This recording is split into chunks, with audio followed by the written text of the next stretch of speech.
Cette vidéo devait être postée hier, c'est-à-dire dimanche, mais vaut mieux tard que jamais. Donc on est là aujourd'hui pour une nouvelle story time. La fille me suit son histoire. Je dis que bon, ça là, comment je vais raconter sans forcément rentrer dans les détails, enfin voilà.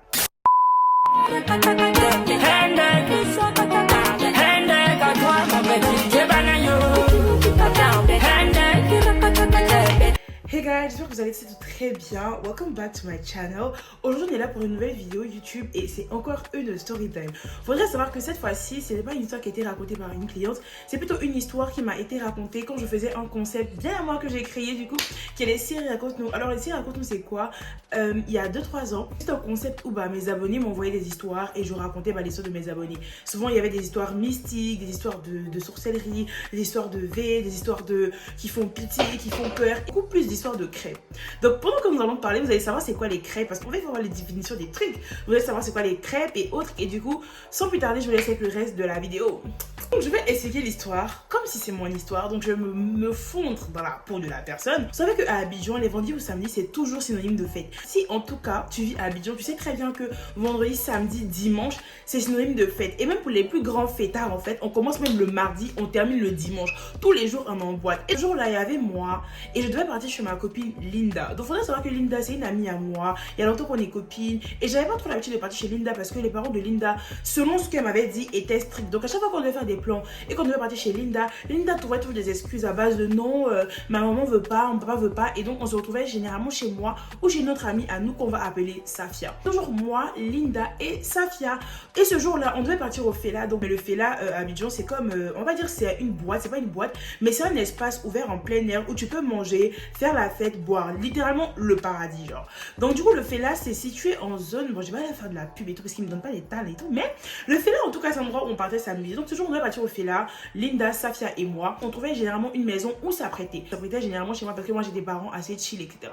Donc ce jour-là, Linda, de manière surprise du coup, elle nous dit que cette fois-ci ses parents ont accepté et autres. C'était un vendredi aux alentours de 18h, on devait partir quitter la maison à 23h, donc j'ai quitté chez moi vers 17h et je me suis retrouvée chez Linda. Donc une fois arrivée chez Linda, c'est le père de Linda qui m'ouvre la porte et quand il m'ouvre la porte, il me dit ah moi je suis qui, je suis venue voir qui etc. Et je me présente, je me dis ah bonjour je m'appelle Serena, je suis venue voir Linda qui est ma copine. Donc son papa tout accueillant, tout ouvert, il me dit ah oui ok Linda, après il s'apprête dans la chambre, attends viens je t'escorte, on se va là-bas. Je dépose dans la chambre de Linda et il nous demande qu'est-ce que vous allez faire ce soir. Avec les parents de Safia, on a généralement l'habitude de dire que on va dormir ici ou bien on va chez une amie. En fait, on dit pas où on va parce qu'on a peur qu'on nous bloque. Et moi aussi, pour moi, je pensais que c'était pareil que ses parents. Vu comment elle parlait de ses parents étaient stricts et tout. Moi, j'en ai déduit que faut pas dire la vérité. Donc j'ai menti, j'ai dit on va chez une amie et en même temps elle et moi on a parlé et elle a dit on va au Fela et moi j'ai dit on va chez une amie. Donc du coup c'était vraiment très soyé parce que c'est comme si moi je passais pour la menteuse et elle a commencé à rire et son papa a commencé à rire et puis elle m'a tapé, elle m'a dit ah Serena non t'inquiète il sait et tout, que genre il est chill en fait. Et donc quand son père est parti, moi on est dans la chambre, on se préparait et tout et moi je lui ai dit mais en fait pourquoi tu fais passer tes parents pour des personnes qui sont pas chill alors que tu sais très bien que tes parents sont chill en fait. Du coup elle m'a dit non c'est mon papa il est chill mais ma belle-mère elle est pas très chill, c'est vraiment ma belle-mère c'est une croyante, elle veut pas que j'aille en boîte, elle veut rien, donc du coup quand ma belle-mère n'est pas là c'est là que je préfère que vous veniez comme ce soir. Donc quelques temps plus tard Safia nous rejoint aux alentours de 22h. Comme je vous ai dit Safia elle fait toujours les clandos, donc elle doit se préparer chez elle, elle doit sauter les clôtures, elle doit soulever ses chaussures avant de nous retrouver chez Linda. Donc quand elle finit de faire tous ces micmacs et tout, elle nous rejoint. Le père de Linda nous propose même de nous déposer etc. Et donc Linda dit non papa oh tu aimes trop ça et puis on prend notre taxi, on s'en va. Arrivé au Fela, on kiffe, on fait tout ce qu'on a à faire, on danse, on vit la vie et puis genre chacune rentre chez elle. Genre vraiment on se retrouve pas chez Linda, chacune rentre chez elle. Le lendemain on vient récupérer nos affaires chez Linda parce que évidemment on est venu avec tous nos maquillages et tout, on doit venir récupérer. On vient récupérer et je vois que le père de Linda commence à me faire des petits regards. Moi vraiment je me dis c'est peut-être un regard vas-y affectif, il me voit comme sa fille, genre la fille de l'amie de sa fille c'est sa fille quoi. Donc moi je commence à me dire non vas-y c'est forcément ça. Et il faudrait savoir que je veux pas me lancer des fleurs, mais je suis quelqu'un qui est assez précoce pour son âge, donc je suis quelqu'un d'assez en forme, j'ai des formes, et puis quand je vais dire mon âge, je vais dire que j'ai 16 ans, vous n'allez pas forcément me croire parce que je n'ai pas une morphologie de quelqu'un qui a 16 ans, et je n'ai encore moins pas le visage de quelqu'un même qui a 16 ans. Donc du coup, il a commencé à me faire des regards, je me suis dit non, vas-y, rien du tout. Et j'en ai pas parlé à Linda parce que j'ai pas forcément le jeu nécessaire d'en parler à Linda. Ça me faire les yeux doux. Et moi, je me dis, vas-y, c'est pas forcément ce à quoi je pense. Donc, on finit de faire ce qu'on a à faire, on récupère nos affaires chez Linda et chacune rentre chez elle. Quelques temps plus tard, je suis couchée, on va dire une semaine après, je suis couchée et je reçois un appel. Donc, je décroche, allô, c'est qui? Et l'appel me dit, ah, vous vous souvenez pas de moi, la personne me voit. Je sais que mes amis me voient pas, c'est des gens qui sont bêtes, ils me voient pas. Donc pourquoi est-ce que la personne va me voir? Et donc je dis non, c'est qui? Et la personne se présente, la personne dit je suis le père de Linda. Donc à ce moment-là, je dis ah oui, allô tonton, ça va? Ne m'appelez pas tonton. J'ai dit hi. Ne m'appelez pas tonton comme vous en fait. Donc moi je suis en mode hi. Il me dit comment tu vas? Est-ce que la dernière fois vous êtes bien rentrés, etc. Je dormais, j'ai pas pu vous voir et tout. Que est-ce que vous êtes bien rentrés, les filles, nanana. Donc moi je me dis, vas-y, encore une fois, rien de bien, il n'y a pas de red flag. C'est juste un père qui appelle l'ami de sa fille, peut-être pour avoir des nouvelles de sa fille ou de voir comment ça s'est passé avec sa fille. Comme parce que elle nous expliquait que sa belle-mère est assez compliquée. Donc nous, pour nous, c'est ça en fait. Donc moi, il commence à me parler. Donc moi, je suis très très ouverte parce que je me dis, vas-y, c'est pour la fille, c'est pour Linda en fait. Genre, je peux jamais imaginer ce que je vous dis là, je peux jamais imaginer que c'était ça en fait. Donc il me parle, il me dit ah voilà, on dit ce qui s'est passé, c'était trop bien et tout. Et il me dit moi je vis où? Donc première question, red flag. Mais encore une fois, comme je vous dis les amis, ne dites pas que je suis bête hein. Mais encore une fois, je me dis que il y a encore une explication. Donc je dis où je vis et il me dit d'accord, il n'y a pas de problème et tout, c'est tout ce qu'il voulait savoir. Il voulait savoir si on était bien rentré, etc. Il coupe. Le lendemain, il me rappelle, il me dit que en fait, il aimerait bien me revoir.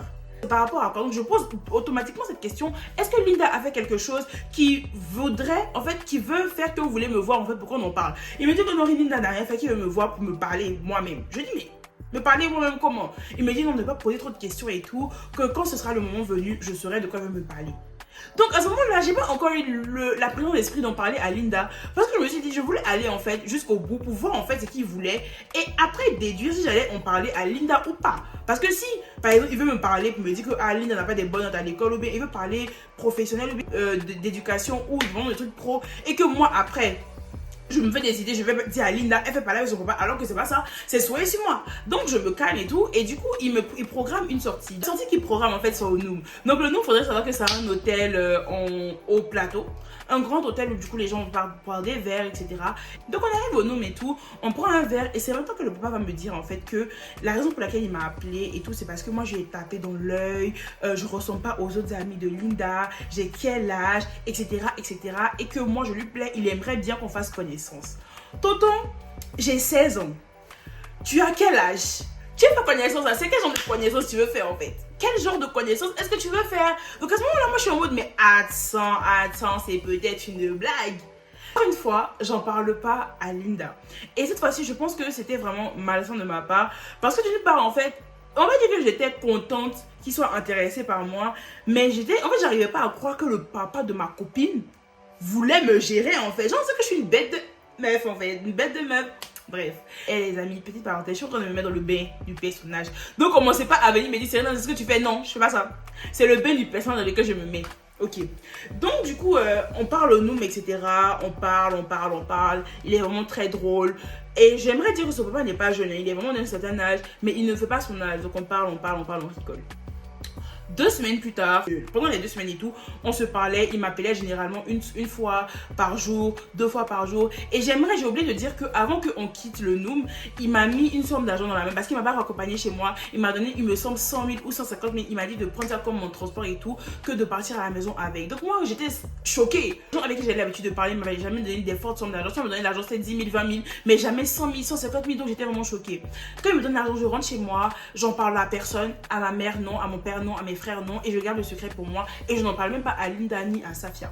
Après les 2 semaines, il me propose une sortie à Assigny. Il m'a demandé de choisir entre Assigny et Bassam. Donc moi, je vois Assigny, je vois Bassam, il n'y a pas de comparaison à faire. Je choisis Assigny. Donc ce jour-là, il vient me chercher à la maison.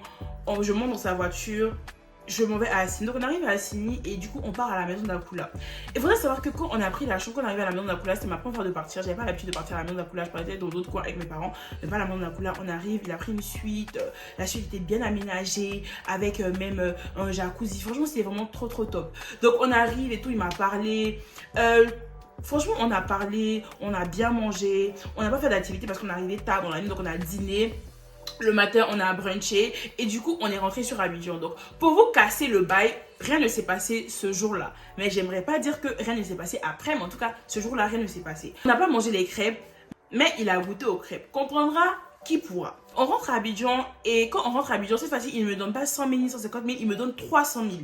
Et il me donne 300 000 et il me dit qu'il espère me revoir plus tôt.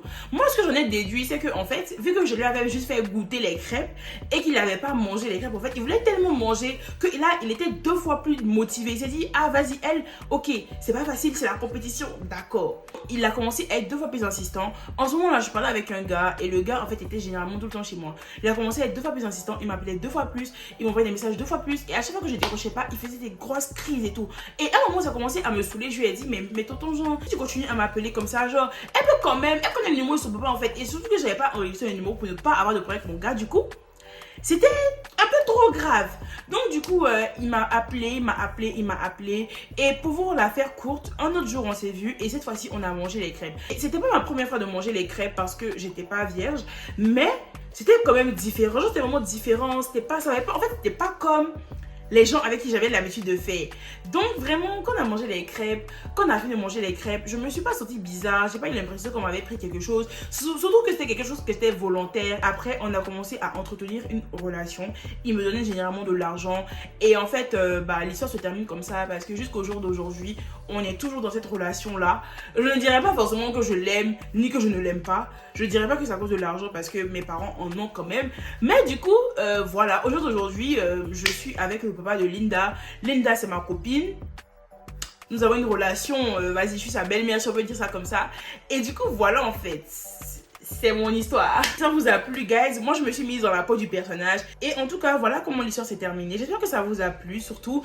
Et j'espère que vous allez vous abonner pour d'autres histoires encore de ce genre. Et si vous voulez me raconter vos histoires, n'hésitez pas. Envoyez-moi vos histoires sur Instagram avec la formule de politesse toujours. Coucou Cyré, on aimerait te raconter mon histoire. Enfin, coucou Cyré, j'aimerais te raconter mon histoire. Ou coucou Cyré, j'ai une confession à faire. Donc les confessions, on va en parler dans une autre vidéo. Mais les confessions, c'est si vous avez des trucs que vous voulez déclarer, que vous voulez des conseils. Du coup, c'est ça. Je fais plein de gros bisous et on se retrouve bientôt pour la prochaine vidéo. Bye!